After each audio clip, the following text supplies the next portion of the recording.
So today we're answering your questions on our family's relocation to Orlando, Florida. Here's everything you wanted to know about our move.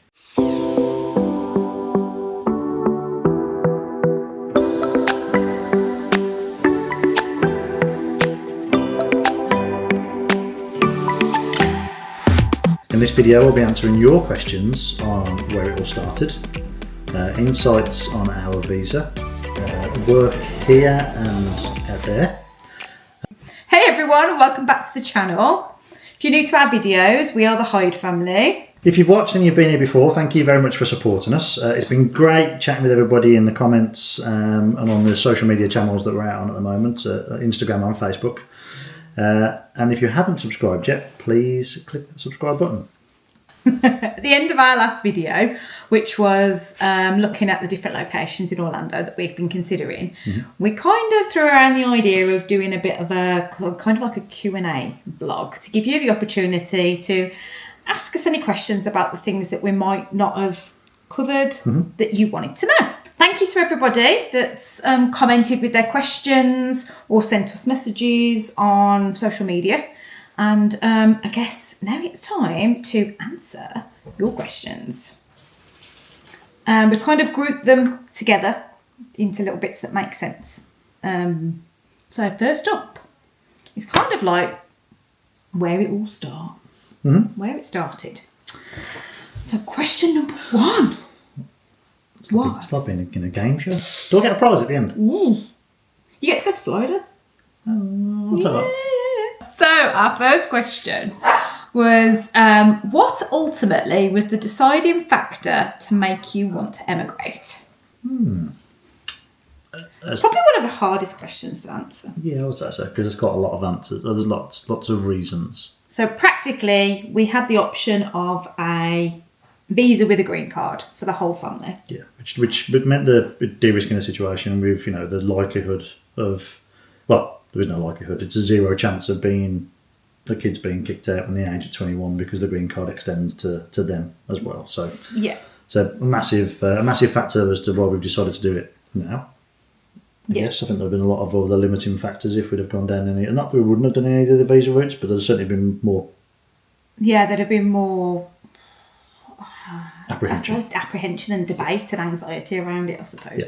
Work-wise, because obviously this is more about you than me. Yeah. So as we've probably, I think we may have even go into it. There'll be more detail later on, but I work in the manufacturing industry. Just inherently, that's just more prominent, bigger, better in the States. The type of roles that you can do, or the type of roles that you can get, and certainly when you get into sort of like the upper management levels and upper tiers, bigger, it's better, it's more exciting. There's more of an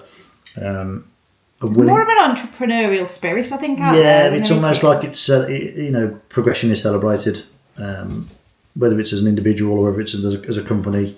There's more of a willingness to sort of challenge the day-to-day. This is how we've always done it. So I think opportunities work-wise was definitely a factor. Family, I guess that one's more around being able to, give the kids more opportunities to be more open-minded about what's out there. I think it's very easy, especially as we were growing up and stuff, the world was a much smaller place. People, kids tended to go and work at the same place that parents had worked at. Yeah. Generations worked at the same place and stuff like that. Yeah. And, we want our kids to kind of embrace the things that they're interested in and have the opportunity to be able to follow their dreams. And personally, which is going to sound really strange, but anybody who's been to Florida, anybody who goes to Florida will understand when I say this. It kind of feels like you're going home. Yeah. We say that all the time. I don't know why. I don't know what it is. It just feels right that you're there. And it almost feels like a bit alien when you have to get back on the plane to come back home. Yeah. It's a strange feeling, but we're both the same, and we both have the same sort of sense and sensibility when it comes to going there. It just feels right when we're there. So that was a very long answer to that first question. A long answer, but it was ultimately the deciding factor. Ultimately, the other ones are a lot shorter. The other ones are a lot shorter. That was kind of like the ultimate deciding factors. Yeah. So, next question we had: where do you start with the process? And these people had said it's something that they'd love to do, but they feel a bit like it's impossible. Yeah, seeming impossible. I don't necessarily think it's impossible. No. But you need to be very realistic about how somebody does it. You can't just move to the US. You can't just jump on a plane and say, well, that's it, I'm going. No. We've heard stories about people that have done that like 20, 25 years ago. Yeah, you're not getting away with that now. Well, look, they're all being deported now, so... Yeah, so I'd probably advise against that. The best thing, the first starting point is to investigate the types of visas that are available. Yeah. And see which ones kind of go with your situation and circumstances, which could you fill the criteria of. It's all right looking for a visa that gets you there, it's just look at the longevity of what that gives you. Yeah. That's quite an important one. Talk to other people that have done it. And people have been more than happy to talk to us about their process and what they've gone through. So, you know, I think we're both in agreement. We're happy if anybody wants to contact us and talk to us more personally. We're more than happy to. Yeah, within reason. Yeah, I'll tell you most things. But we're happy to sort of share a bit more background, I guess. Yeah. I think other important thing is to understand what it costs. What it costs to live there. Because it's not cheap, and it's not cheap to do any route. No, so you need to understand whether that's something you can afford to do as well. Yeah. And I think the last thing really is you've got to be all in. If you're doing it, you're doing it. You can't really be on the fence about it. Yeah. To do your investigative, is that a word? To do the chats with the lawyers, to do a bit of digging in the first instance, just to get an understanding of what you do or what your background is, or is a visa for you achievable? And that'd be where I would start before you go down the road of saying, well, that's what I want to do, because it is an expense you've got to do, but you've just got to accept the fact that once you've started the process, be 100% sure at the beginning that you're going to do it. Yeah. Because the costs hit you like day one. Yeah. It's not like you can wait and you don't pay nothing for 6 months. It's like, it's today I'm going to pay $3,000 for something. So it's making sure that you're all in from the start. Yeah. And I think that kind of leads nicely into the second grouping of questions, which were all about visas. So the first question we had was which visas is it you get a green card with straight away? Yeah. And I think the simple answer to that is any visa that's described as an immigrant visa. Mm-hmm. They tend to come with a green card. Yeah. If it specifically states it's a non-immigrant visa, these are temporary visas that don't have any route to green card. That's just a generalisation from what we tell. We're not immigration lawyers. We're not experts. Experts, no. So don't take this as actual advice. This is just our opinion. But we're not sure on all of the types of visas. No. The one thing that we can be more certain about in terms of a visa that comes with a green card is the one that we got, or the one that we were applying for. Yeah, and the one that we were potentially going to have as a backup, because we've got a reasonable understanding of that one as which was the EB1A and the EB2NIW. Yes. So the next question we were asked, which was relative, which was what lawyers did you use? I don't think much necessarily say it in the video. No, but we are more than happy to share. Happy to share the details, just because we haven't necessarily got approval from the lawyers that we can share their details on video like this. I'm pretty sure they'll be happy about a recommendation, and they're not going to mind that. But what I've tended to do at the moment is, if anybody's contacted me about asking about the lawyers, I've asked them if it's okay for me to share the details, just out of courtesy. But they were like resounding yes last time, so I may just speak to them and say, "Are you all right for just to share the details?" So if you want to contact us, either DM either on Instagram or Facebook. Yeah. Just so it's kept private for yourselves, and obviously we're happy to share the details of the lawyers that we've used. Not a problem. Next question we got was, which we kind of just answered, but which visa have you been approved for? Yeah.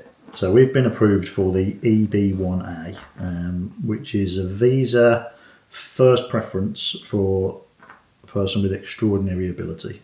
Legend. This is what I have to live with, folks.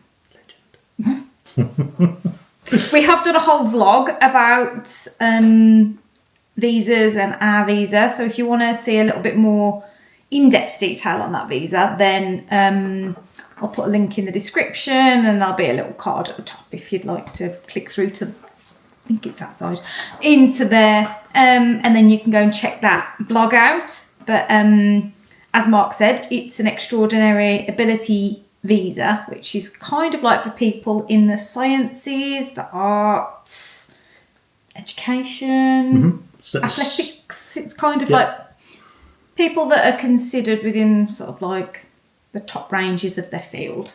It's an employment-based visa in the sense that it's about your profession, but it's self-petitioning in that... Yeah, you're not being sponsored. Yeah, you're not being sponsored. Yeah, and you don't have to have a position or a job to go to in order to apply and be accepted. Yeah. But you have to be able to say or demonstrate that you are going to go and continue working in that field. Yeah. So that's just very briefly what that is. Next question on the visa side was, did you do premium processing in order to get such a fast response? Simple answer is yes. If we didn't do premium processing, even though the visa is current, which means it's they've got visas available.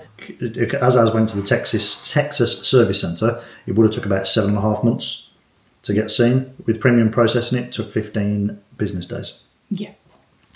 But that's not necessarily like 15 business days from submitting the application. No. Our lawyers advised us to hold off submitting the premium processing application until the USCIS had acknowledged receipt of the visa application, because they go to two different places. Yeah, so it took about a week to, in between getting the receipt acknowledgement, them submitting the premium processing request, to then the 15 days ticking on the premium processing request. Yeah, so obviously it tells you that it's 15 business days, but it's up to 15 business days. Yeah. Now, if there's any American holidays that are in there, they will come off that. Yeah. Which we so happen to have one. Yeah. So in that sense, which was President's Day. It took us 9 business days then to get the response. Yeah. So the next question, which kind of relates, is which embassy did you file your visa with? So our application went to the Texas Service Centre. That wasn't necessarily because we chose to have it go there. That is based on the state in which you send the application from.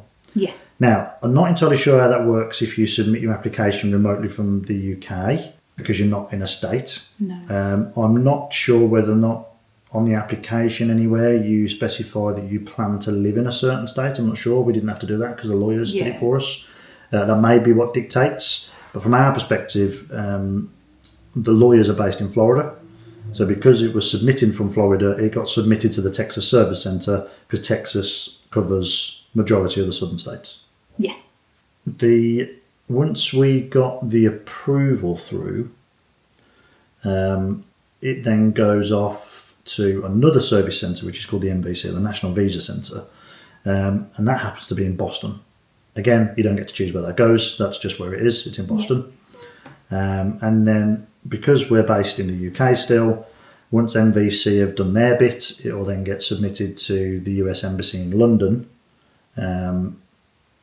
for us to process there. And that's because we're based in England. There is consular offices in Belfast and in Edinburgh. So if you're based in Scotland or Northern Ireland, you probably end up going to one of those as an alternative. But as is England, so we'll be in London.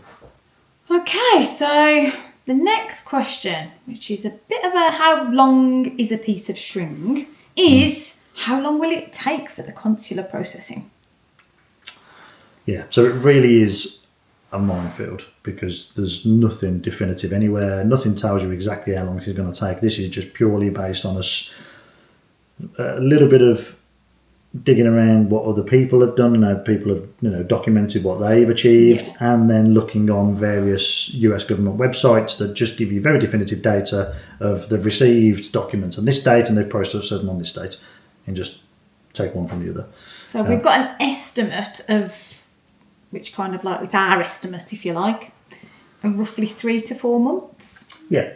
And the reason for that is the process that we understand, which the lawyers, I've spoken to the lawyers about this and they've confirmed this is pretty much what happens, is once the approval happens at the USCIS, which we've obviously now had, that approval notice, or the NLA2, gets sent to the MVC, the National Visa Centre based in Boston. Once they've received it and processed it, they create a case. They then enter the petition information into their system, and then they create a case number. And then the lawyers will then receive a welcome letter from the MVC, which will include some information for them to be able to go on to like an online portal, I suppose. Yeah, it's called SIAC. I forget what it stands for now, but they will basically get a letter saying that they've got access to the portal. They log onto the portal, they use the data off the welcome letter, and then you have to pay the fee. Okay, so the lawyers have said, though, they're anticipating to receive this welcome letter in about 30 days. That's what they've said. Yeah, so the lawyers have said about 30 days. On the USDOS website, the US Department of State website, and we'll link it somewhere, it gives you some lead times as to how long it takes or what timeframes they're working on currently. Yeah.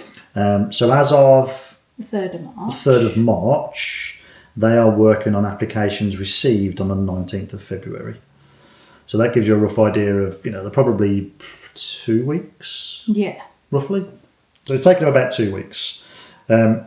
Assuming our application got sent on the day we were notified of the approval, our approval was on the 27th of February. So we're probably 8 days out. So I would anticipate maybe the 11th, 12th of March for when ours gets seen. Yeah. Roughly. And then they've got to notify the lawyers and so on and so forth. So we're kind of thinking the back end of next week. We should know. We should have that first stage. Yeah. You then have to then pay the fee for MVC. Now, it says on the website it can take up to 10 days for them to acknowledge receipt of the payment, and then they unlock the form that gets filled in. So that they've got to be populated. So they'll unlock those basically for the lawyers to start populating for us. We're anticipating 1 to 2 weeks for the lawyers to populate all the data.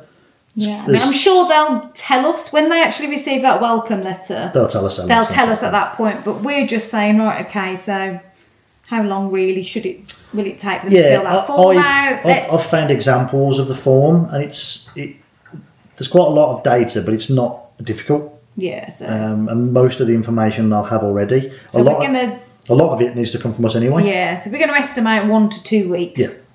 For that bit.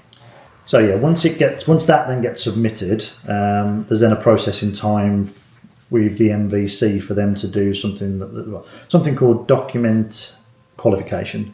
So they then receive everything. They receive the DS260 forms. They receive the other documentation and paperwork they've asked for, things like birth certificates, marriage certificates, those sorts of things. They review everything, and as long as everything's kosher, they approve you. And again, on the DOS website, which again we've linked, it says that as of the 3rd of March, they're reviewing cases from the 21st of Feb. Yeah. So again, roughly 2 weeks. So all in all, 6 to 8 weeks. That's kind of what we're guessing at. Roughly. Maybe a little bit quicker, but thinking, erring on the side of caution, 6 to 8 weeks is not going to be unrealistic. Yeah. When it goes from there, not a clue. Yeah, there's no real more information beyond there about timeframes and timescales. No, all we know for sure is that once they've documentarily qualified us, because we're based in the UK, the MVC Centre in Boston basically say, we can't do anything now, we're going to send it to the consulate in London, they're going to pick it up from here. Unfortunately, there isn't many people that do EB category visas from the UK. That we can... Not that we can find information for. All of the other visa types, the temporary working visas and the student visas and the travelling visas and stuff like that, you can find data for them. So there's a website that tells you all of the visa wait times, the global visa wait times. So you go and look for that. It tells you virtually all the consulates that are around the world. And it tells you the rough wait times for all the visas, but it doesn't cover the EB visas. EB visas. So as it stands at the moment, we have absolutely no idea. No. The only thing that we do have knowledge of is it seems to be that they only have one date a month for these employment-based visas. Now, So, this is from a website that we've been tracking and watching. Visa Journey is a website. VisaJourney.com, and this is where other people have done their own. And if you look at what other people have done in the past, it's typically the beginning of the month, but tends to be a month or two after the date in which they get document qualified. Yeah, it just depends on when you get qualified as to how. Yeah, so that it's a bit of an unknown at the moment. Yeah, it's a bit of an unknown. We're kind of anticipating at some point another 6 to 8 weeks from that point to get in. So we're kind of anticipating at the moment late April, early May for us to be document qualified, and then it'll either be June or July for the interview. Yeah, and then we've got the medicals and various other bits and pieces to be followed. So we're kind of thinking July-ish. Yes. Yeah. Which is why we've concluded this kind of 3 to 4 months. 3 to 4 months, yeah. But you'll be the first on that because we'll post it here. All right, so next question. Do you think you could have completed the visa application yourself without the need for lawyers? And was it worth the $13,000? I suppose in theory, as it's a self-petitioning visa type, you don't need a lawyer. No, and lots of people have done it without. There is hundreds, if not thousands, of websites that we've come across and found details on where people give very definitive guides on, their case. On their case and what they have done and so on. I mean, you found one that I think if you paid was it $78, something like that, you could download their application pack almost, and see kind of what he put together as his EB, but obviously that's very, very specific around him. He was research based, science, biochemistry, whatever it was. So that's it's only suitable if you are very specifically doing the same thing. Yeah. I've seen an example of it, and it wouldn't have helped us in any way, shape, or form. And I think that's the thing, really. I think this visa type is very specific to every individual circumstances. So being able to compile your own case is quite difficult, and I think that's kind of where we came to this conclusion, that to be confident in being successful with it, we wanted to have people that knew what they were doing. Yeah, some people that had done this in the past and done quite a few of them. But for us, the lawyer understands the legal aspects of of all the requirements as well. We're both reasonably intelligent people, and I know my job inside out. And all of the technical terminology, all of the wording, and everything that I use isn't necessarily somebody that's, in the nicest way possible, layman's is going to understand. No. So the benefit to having the lawyers do it was what they are basically the same. They have absolutely no idea what I do for a job. No. Short of what I've written down on paper and sent in all the all the pack that we've sent them. So the really good thing that they did, which I think was probably worth the money in its own, was the fact that they went away and they've looked at all of the information we gave them. Yes. And made their own interpretation of what we sent them, and then put that top level petitioning letter together based on what they understood. Yeah. As non-engineers. Knowing that a USCIS officer is not an engineer. Exactly the same. Yeah. When they've looked at the data that we've given them as the evidence for each of the categories that we've followed for, they've then also gone away and done their own research. Yeah. So it's almost like it's a bit of a gateway. Second check, I suppose. Yeah, like a gateway. Just dropping a gateway in there to give you just the extra level of confidence that, I wouldn't even say it's extra, I would just say it's the confidence. Yeah. I'm happy that I would be capable to put one together myself, but I would be apprehensive on whether you'd covered everything off. I think I may have over terminologied it. Yeah. Is that a word? And made it so confusing that they couldn't understand it. Yeah. So yeah, and I think the other thing as well is that you know, they directed us very clearly on everything that they needed, so that we didn't miss anything or forget anything. It was a very clear, definitive. Right, we need this, and this. Yeah. And anything we were missing, they were able to come back to us and go, we need that. Or we need more on this. Yeah. The things in terms of actually filing everything was that they knew all the nuances of filing. Like when we were talking about the premium processing earlier, and they said to us, right, don't file the premium processing request at the same time as submitting the application, because we've had it that they've got lost. Now, that's not something we'd have even known. We would have probably, had we have done it, filed the application and the premium processing request at exactly the same time. Yeah, because on the USCIS website, that's an option. That's an option. So we would have just thought, oh, yeah, that's what you do. But they said, no, don't do it that way. In our experience, it's better to do it this way. Yeah. We'll avoid the problem before it happens. Yeah. And the same goes for when we go to the next stages, when we start doing the green card processing. They do it all day, every day. And I think that kind of like gets to the thing with it. Like, they know the process inside out, don't they? So in terms of completing everything that needed to be completed, it meant everything happened as quickly as it possibly could. You know what, I'm going to use IKEA furniture as a really good example of this. You start building IKEA furniture and you put the first drawer together, you have to read the instructions. Yeah. But there's a likelihood that when you get to the second one, you remembered half of it. Yeah. And you're a bit more streamlined, you're a bit quicker at it. Yeah. So I think that's probably, we could have done it. I'm pretty confident we could have done it ourselves. But I don't think we would have done it as quickly as we have, because we'd have sat there and gone, I think we've missed something here, or just been up. It might have took longer because of an RFE, because we'd missed something. Yeah. And I think that's probably the mainstay. Yeah. So I guess from that basis, we do feel it's been worth the money. Yeah. I think so. It's a lot. It is a lot of money. Yeah. But you know, we've got to we wholeheartedly believe that, you know, it's a small price to pay to sort of to get the rest of your life right. Yeah. The benefit is that we haven't had to pay it all up front, so we've not necessarily had to pay the $13,000 out day one. The lawyers that we're using, they offer like a monthly payment option, so you pay, I think it's $3,000 down, and then you pay the balance, like $1,000 a month over 9 months or 10 months, or whatever it works out to. And I believe they offer something similar with the green card bit. I think you pay like a chunk up front, and then you can pay it over a period of time. But the things that there are bits that you like that have to be paid at the time. So any of the application submission fees, they all have to be paid in full at the time that they're submitted. To USCIS or MVC or whatever. Any of the visa processing fees, premium processing. Once MVC send a welcome letter, when that fee comes available, that has to be paid. Work. We've been asked a few questions about work and what we do.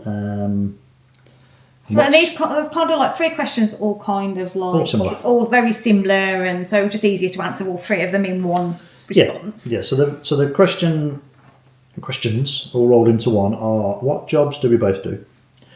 Did your jobs help with the visa, and can you both work?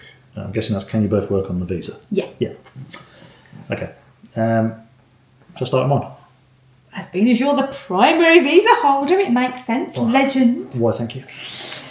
Okay, so I'm a mechanical engineer. I've spent my career progressing in manufacturing engineering. I've got a background in CAD design, programming, making bits, squarey bits and roundy bits, as you like to call them. Project management, managerial positions, senior management positions, I don't know, a little bit of everything. So I've started from the ground. I started as an apprenticeship, and I've kind of progressed through the ranks in various roles in various industries and various companies, even in sales. A little bit, yeah. A little bit of sales even. So, you know, my skills, the stuff that I've built up over the last 20 odd years, skills, knowledge, experience in the various industries that I've worked in, the requirements on the basis of what was needed for the EB1. Yeah. Which also means that I need to continue working in that field of endeavour in the States. Which is exactly what I'm planning on doing anyway. My job isn't so much relevant for the visa that we're going on. No. Because it's primarily Mark's skills, as he said. But as his better half, and the green card holder. Yes, you are. Yes. I can work out there. I kind of get like because we've got the green card, so I'm able to go and get a job. Yes. May not necessarily do that straight away from the off because we're going to obviously have kids to sort out and things, but I am able to work. Mm-hmm. Which I guess leads into, so what have I done? Nowhere near as glamorous as this guy over here. But I've also kind of like had a bit of sort of a progressive career.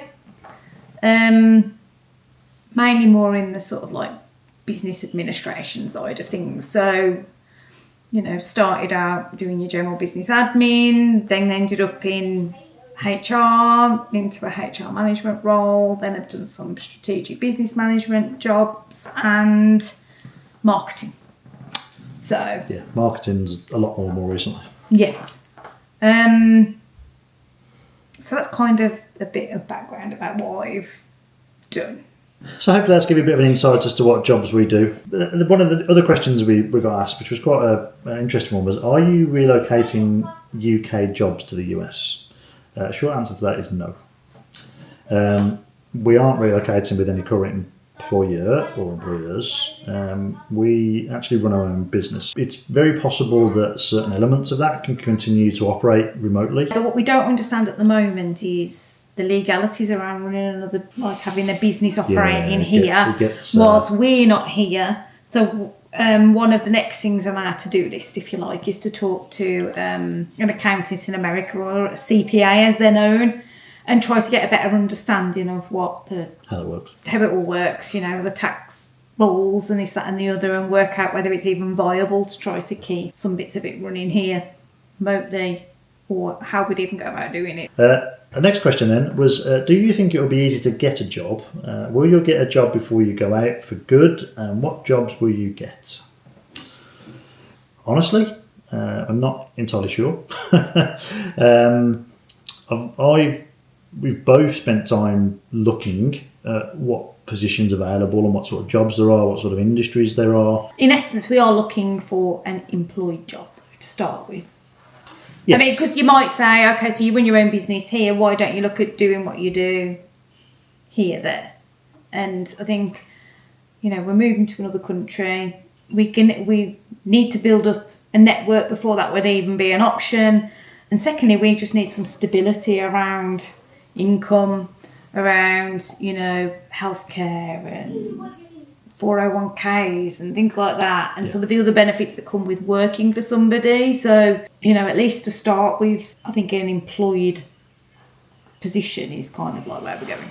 So we're, I'm already just having conversations with companies, a couple of companies that have already got a very keen interest in employing me for various positions. We've already got a plan. But obviously, if we can secure something before we leave, that will be the plan. I think the one thing that I've seen a lot of when people have been talking on forums where people have been suggesting they want to try and move to Florida, how easy is it going to be to get work, is that a lot of the feedback from people has been, you're going to struggle until you're actually there. People they want to meet you, they want to see you, they want confidence that you're actually in the state. They don't want to be wasting their time trying to speak to people where the visa's still in process. Yeah. Because they, with the best will in the world, nobody really knows how long it's going to take. No. Touching on what jobs will we get, as Sam's already mentioned earlier, she's not going to look for anything just yet. There is a potential rollover for what we do here for you to do there, but it's only part-time hours, so it doesn't really affect you being able to do the sort of the kids stuff. For myself, it would be sort of senior management type positions, which again is already something I'm having conversations with somebody over there. So the long and short of it is we will very likely have you will certainly have very likely have what you're doing currently continue for a period of time. Yeah, which would be like remote Remote working, yeah. And I categorically will have that sort of senior management position in place before we go. As we had so many questions and we wanted to make sure that we answered everyone, this is the end of part 1 of our Q&A. Come back tomorrow for part 2. The end of this video. So thank you to everybody that's asked us questions. If this is the first video that you're watching of ours, please check out our other vlogs on the other topics and the other video diaries that we've done. It may be very useful and very helpful for you. But other than that, it's ciao from me. Bye for now.